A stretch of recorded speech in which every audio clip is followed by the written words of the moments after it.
hoy con nosotros a Miguel Venturini Mendoza, quien está postulando como candidato al Senado Nacional con el número 7 por el partido Progresemos.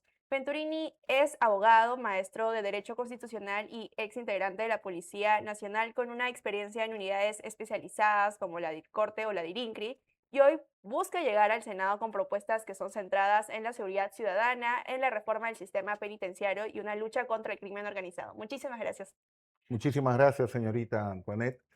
Gracias a Diamante TV por darnos la oportunidad de poder expresar y sobre todo poner a reflexión a la ciudadanía en general sobre lo que son nuestros planes de gobierno, que yo lo resumo en tres palabras: viable, ejecutable y sobre todo responsable. Podemos ver en las últimas encuestas, inclusive en los debates presidenciales, que algunos de los candidatos proponen y promueven cosas que no tienen sentido. El país se desangra en este momento. Lo primero que tenemos que hacer es establecer un buen plan de seguridad, porque con eso van a volver las inversiones internas del propio peruano y vamos a volver al ojo internacional. Hace muchos años, cuando el terrorismo campeaba en el Perú, se tuvieron, después de la captura de los principales líderes terroristas, se tuvieron que tomar una serie de medidas con el propósito de poder reflotar el país. En este momento estamos prácticamente con un presidente de la República secuestrado por el actual Congreso de la República, que le han permitido de todo e incluso han hecho leyes que les favorecen a ellos ante la comisión de un delito, y tenemos un Congreso que, como ya lo manifesté, únicamente lo que ha hecho es desnaturalizar de cualquier manera la majestuosidad del Congreso de la República, y no solamente con sus integrantes, porque son representantes de diversos lugares, pero sino también con la maldad y la criminalidad que tienen en su mente, y todo va en contra de la población. Para iniciar con la entrevista, me gustaría pues justamente preguntarle, ya que ha mencionado acerca de las leyes pro crimen, ¿podría señalar qué leyes específicas usted considera que se deberían derogar o modificar? ¿No? Y aparte de que, claro, es una de las mayores preocupaciones también de la ciudadanía hoy por hoy, el tema de la inseguridad, que es latente entre todos los peruanos. El tema de la inseguridad ciudadana no nace de ahora, nace desde un descuido que tuvieron los gobiernos de turno replegando comisarías, y eso viene desde la época de la subversión.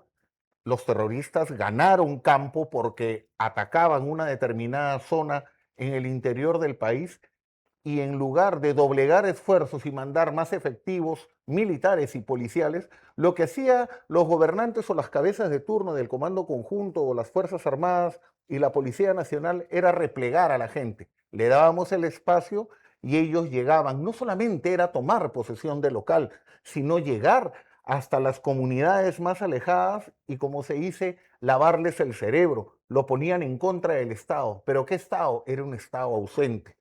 Lo que sí va a ver usted en todos los lugares en el Perú actualmente es una oficina del Banco de la Nación, que incluso tenemos hasta en el lago Titicaca, pero no hay una representatividad que deben hacer en cada lugar con los gobernadores y tenientes gobernadores. Sin embargo, no se ha dado.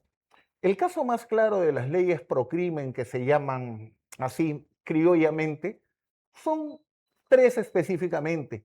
Primero, que hablan del tema del allanamiento de domicilio, que esta ley salió automáticamente después que se allanó, valga la redundancia, la casa de Dina Boluarte. Ahora la norma indica que tiene que estar presente el investigado, tiene que estar presente su abogado, o de lo contrario, un abogado de oficio, que usted sabe que no abundan mucho. ¿Qué cosa promueve con eso? Promueve de que las personas que están investigadas, incriminadas, llámese así, tengan la ocasión incluso hasta de desaparecer todos los indicios, todas las evidencias que puede haber sobre un determinado crimen. Entonces, cuando se llega a hacer este tipo de cuestiones, el Ministerio Público o los juzgados propiamente dicho lo que hacen es llegar, recoger lo que pueden, incluso material que está en las computadoras, en los CPU, en los celulares. Sin embargo, con esta norma prácticamente amarrado de mano. Segundo, hablamos del tiempo de la investigación, sobre todo en el caso de la revisión y remisión de las interceptaciones telefónicas. Antes tenías 3 plazos de 120 días, ahora el plazo se ha recortado a 120. Entonces, no te da oportunidad y eso también es una falla del sistema de telecomunicaciones y de los ministerios correspondientes por parte del Estado. Cuando se hace un convenio con ellos para que presten un servicio, cuando se hace este tipo de contratos, no se ha tomado en cuenta, lo cual a partir del 28 de julio, con nuestro presidente de la República, Paul Jaimes, y los que lleguemos al Senado y diputaciones, vamos a hacer la revisión total, la reestructuración y ver de que estas leyes no perjudiquen al Estado, al gobierno, al ciudadano. Aquí no estamos enfrentando a organizaciones o digamos que esa es otra ley pro crimen, disculpe que me salte, pero mire, hay otra norma, otra ley que salió que indica que si no existe un organigrama, digamos así, o sea, si no existen las funciones específicas, no puedes tildar a una agrupación criminal como organización criminal. ¿Qué es lo que quieren? Que vayamos a la notaría de la mano, se firme una minuta, se eleve a registros públicos cada uno con cargo y con nombre. Eso no va a existir. Y de la mano con eso van de que los partidos políticos, por más que cometan estos ilícitos penales, no van a ser incluidos dentro de la terminología de organización criminal. En síntesis, este Congreso lo que ha hecho es burlarse totalmente, y eso ténganlo en claro, señores, porque se ha burlado de todos los ciudadanos peruanos que fuimos al referéndum, en el cual dijimos que no había reelección para lo que son congresistas de la República, y sin embargo, también se burlaron en lo que era la bicameralidad, que también nos la preguntaron, y dijimos que no. Como buenos criollos, por no decir otro término, se burlaron de nosotros. Ahora, como hay senadores y diputados, es una interpretación que ellos tienen y sí pueden postular. Y también en el caso de la reelección, amarrado con lo que le indiqué, y la bicameralidad para senadores y diputados, que son cargos diferentes al de congresista de la República. Justamente dentro de la respuesta ha mencionado bastantes falencias que tiene el Estado para proteger al ciudadano. Entonces, desde su experiencia policial, ¿en qué cree que está fallando la estrategia del Estado frente al sicariato y a la extorsión? Como dije hace un momento, no son organizaciones pequeñas, no son grupetes como había en su momento, que se juntaban para cometer un delito. Acá hay organizaciones criminales internacionales, venezolanas, ecuatorianas, colombianas y hasta centroamericanas en este momento. No estamos luchando contra un enemigo que no conozca esta metodología. Ya le dio resultado en otros lugares y sin embargo, por trabajos que ha hecho el Estado, por trabajo que han hecho los propios alcaldes, no sin ir muy lejos, nosotros cuando iba a haber las elecciones municipales, el candidato que ganó las elecciones, López Aliaga, dijo que iba a convertir Lima en una potencia mundial, que iba a poner 10.000 motos. Sin embargo, ni el municipio, ni tampoco el gobierno central han podido determinar o realizar un plan de seguridad que sea viable para nosotros, que sea, como dije hace un momento, ejecutable y sobre todo que sea real. El papel aguanta todo. ¿Cuántos estados de emergencia hemos tenido? Y la data de los homicidios, los sicariatos y todo lo demás ha venido en aumento. Es un engañamuchachos, como en un engañamuchachos también fue el tema del censo nacional. Recordará usted que no en este último, sino en el antepenúltimo, hubo problemas con los censistas y a las finales ni siquiera lo hacían bien, no tomaban una buena data, lo cual no permite que nosotros podamos ejecutar unas buenas políticas públicas porque no tengo el dato exacto. Entonces, ¿usted cree que la Policía Nacional hoy por hoy tiene las herramientas legales necesarias, suficientes para poder combatir el crimen o el problema es más bien desde la gestión pública? No hay una concatenación de ideas porque ha existido un divorcio hace muchos años entre lo que es Policía Nacional, Ministerio Público y el Poder Judicial. Es claro y todos los días es muy penoso ver sobre todo lo que ha sucedido esta mañana con ese famoso delincuente que lo han detenido y le han dado libertad. Tuvimos un tema claro hace más de 2 semanas aproximadamente que se le trajo a un delincuente desde España. se ha tenido que hacer el gasto correspondiente, los trámites de extradición, llegó acá y en 48 horas le dieron libertad. Sin embargo, otro juzgado al día siguiente de que le dieron esta libertad o comparecencia con restricciones recién ordena la captura. ¿Qué tipo de consenso puede existir? ¿Qué tipo de organización interna o qué tipo de un solo comando que no hay? Por eso es que suceden estas cosas. Yo le digo, acá hacemos los gastos innecesarios, pensamos tener la solución como todos los candidatos a la presidencia cada 5 años, salen diciendo que son los héroes de la pacificación y todo lo demás. Sin embargo, el país cada día sigue desangrándose, señorita Antoinette. El plan de gobierno del partido Progresemos justamente plantea construir nuevas cárceles de máxima seguridad y establecer trabajo penitenciario obligatorio. Entonces, ¿cómo garantizar que esto no se termine de convertir en una forma de explotación laboral de los internos y que aparte realmente dé resultados para bajar las tasas de criminalidad? La política penitenciaria en el Perú está muy mal venida desde el retorno de la democracia el año 1980. Cuando Belaúnde ganó las elecciones el año 80, tuvo dos muy buenos ministros de justicia que eran parte del pacto que tuvo con el Partido Popular Cristiano. Uno de ellos fue Felipe Osterling, en cuyo mandato como ministro y en coordinación se empezaron a hacer algunos penales más. Luego se han hecho otros que no se han terminado, inclusive en Ica hay 2 penales que no han terminado de construirse. Pero nosotros tenemos como base el retiro de la Corte Interamericana. ¿Y sabe qué sucede? Que en las últimas semanas, ahora ya primero los candidatos que se oponían, ahora ya se pusieron de lado prácticamente de nuestra propuesta, porque nosotros lo hemos planteado en el plan de gobierno. No es una cuestión ni una idea fugaz que pasó, sino lo tenemos con sustento. Incluso también se han plegado al tema de la pena de muerte. Para nosotros retirarnos de la competencia de la Corte Interamericana de Derechos Humanos es un proceso que mínimo va a durar 2 años. No significa que a los 2 años salgamos totalmente porque hay una serie de normativas y otras cosas que hay que cumplir. Pero desde el pedido del presidente de la República, que algunos indican, no, tú te quieres salir. No, no es así. Acá primero el presidente lo propone, llega al Congreso, Cámara de Senadores y Diputados, esta cosa se va a tener que aprobar en 2 legislaturas y recién enviar la carta para el retiro. Para nosotros es importante el construir 2 penales porque el sistema penitenciario tiene que cambiar en el Perú.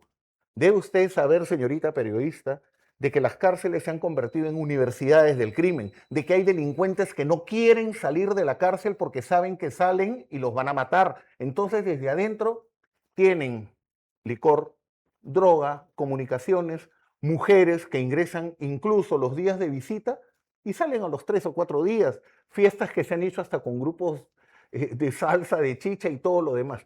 Hay un tema que el Estado no está cumpliendo al 100%, que es específicamente el tema del sistema penitenciario. Piensan que habiéndole cambiado el nombre del INPE por SUNIR, han solucionado el tema.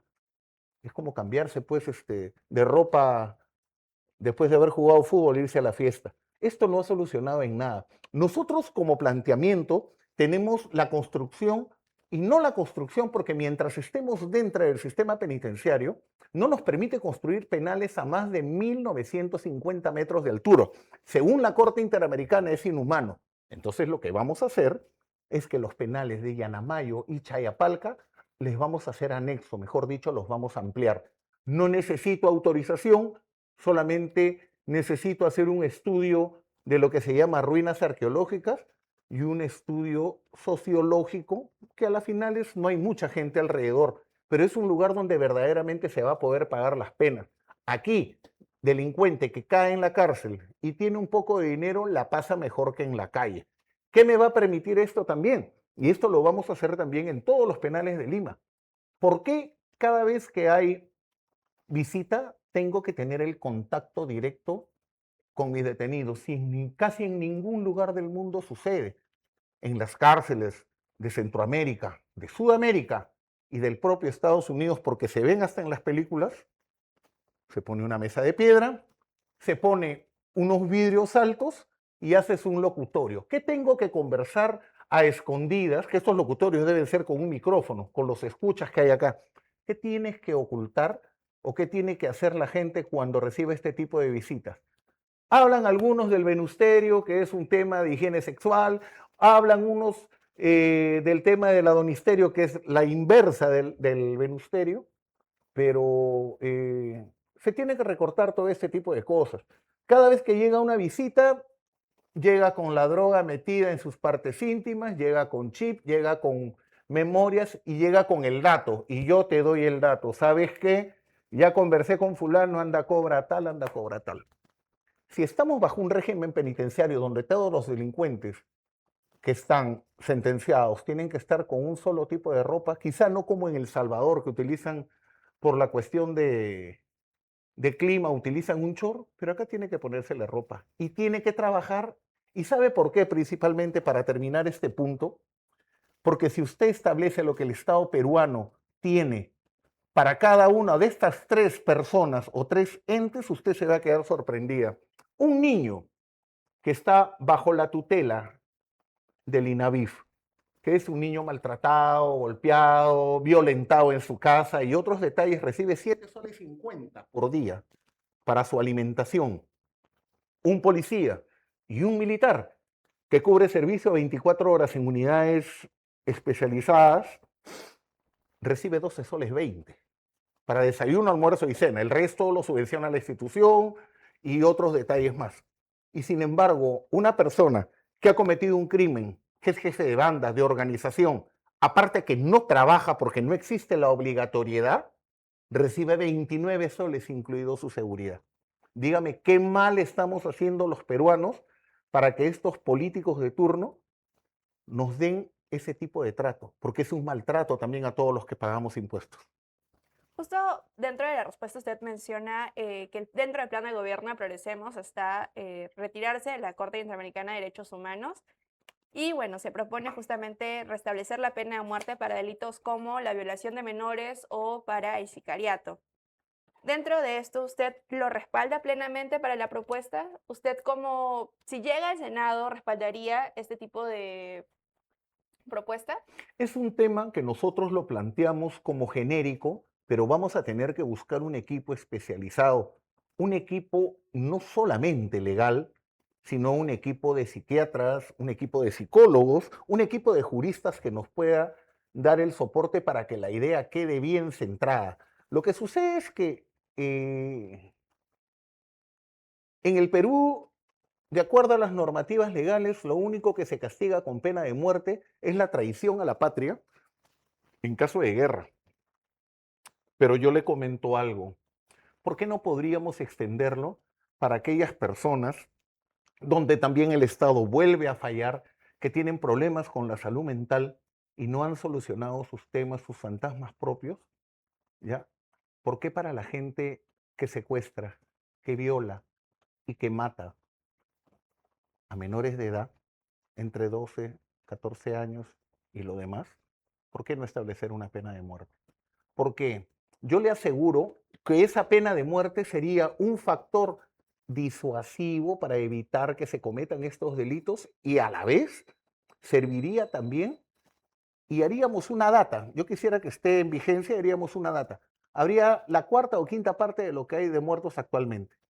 Y en el caso de la pena de muerte, también, que creo, no ahora, pero sí tendría que ponerse sobre la mesa. ¿No es traición a la patria, le pregunto, señorita periodista, de que yo jure por Dios y por la patria desempeñar fiel y lealmente un cargo como ministro de Estado o como funcionario público y hacer todo lo contrario, llevarme el dinero, hacer negociaciones bajo la mesa y no solamente eso, sino perjudicar al Estado con cosas que ellos saben que verdaderamente tienen otro fin? Entonces, yo considero eso que sí. Yo juramenté por Dios y por la patria y he defendido hasta el punto en el que he podido, incluso hasta peligrando mi vida como todos mis compañeros dentro de las Fuerzas Armadas y la policía. Pero lo que está de moda, sobre todo en las campañas electorales, es echarle la culpa a la policía de todo, cuando la policía es parte de un eslabón de seguridad en el cual tiene el contacto con la población. Justamente que ha mencionado el tema de la salud mental, usted pues siempre en las diversas entrevistas recalca la importancia de la salud mental en los peruanos. ¿Qué relación ve entre la salud mental y la seguridad ciudadana?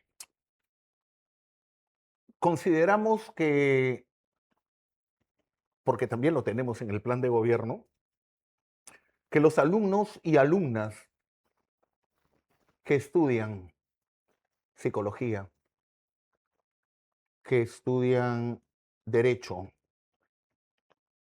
y algunas otras carreras afines, como incluso sociología, deberían realizar sus prácticas preprofesionales a partir del octavo, noveno y décimo ciclo en todas las entidades del Estado con carácter de obligatoriedad y en las entidades privadas de manera opcional, pero el Estado vería la manera de apoyarlos con algún tipo de beneficios tributarios. ¿Qué sucede? Ya en el colegio, hace muchos años no se dicta el curso de educación cívica, patriótica, donde se enseñaba no solamente a cantar el himno, se enseñaban los valores, los deberes, los derechos de las personas y todo lo demás. Y sin embargo, ante esa ausencia, el Estado no ha buscado un reemplazo. Entonces, consideramos que dentro de esa temática, Progresemos lleva como bandera de que los alumnos, acabando el octavo, noveno y décimo ciclo, hagan sus prácticas. Con eso se van a relacionar directamente. Yo le comento que en la actualidad hay un psicólogo para casi 5.000 alumnos en el colegio. ¿Qué tipo de ayuda puedo darle? Ninguna. Solamente estoy tratando de cumplir algo que de repente está escrito en el papel y punto.